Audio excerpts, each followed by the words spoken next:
حضرت عبداللہ بن عمرو بن العاص رضی اللہ عنہ بیان کرتے ہیں کہ رسول اللہ صلی اللہ علیہ وآلہ وسلم نے ارشاد فرمایا، اللہ تعالیٰ میرے ایک امتی کو مخلوق کے سامنے پیش کرے گا، اس کے آگے نامہ اعمال کے 99 رجسٹر رکھے جائیں گے۔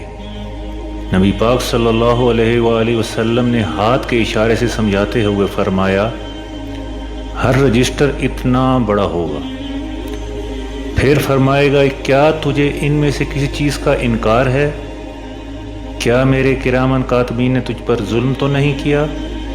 وہ جواب دے گا، اے میرے رب، نہیں۔ اللہ تعالیٰ فرمائے گا، کیا ان سے متعلق تیرے پاس کوئی عذر ہے؟ وہ جواب دے گا، یا اللہ، نہیں۔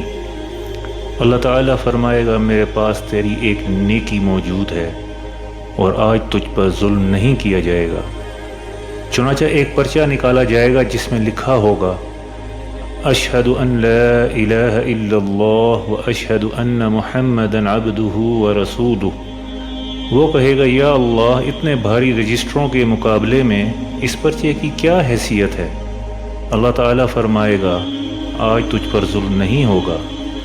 نبی اکرم صلی اللہ علیہ وآلہ وسلم نے فرمایا، پھر یہ سارے رجسٹر میزان کے ایک پلڑے میں اور وہ ایک پرچہ دوسرے پلڑے میں رکھا جائے گا تو سارے رجسٹر ہلکے ہوں گے اور وہ ایک پرچہ بھاری ہوگا، کیونکہ اللہ کے نام کے مقابلے میں کوئی چیز بھاری نہیں ہو سکتی۔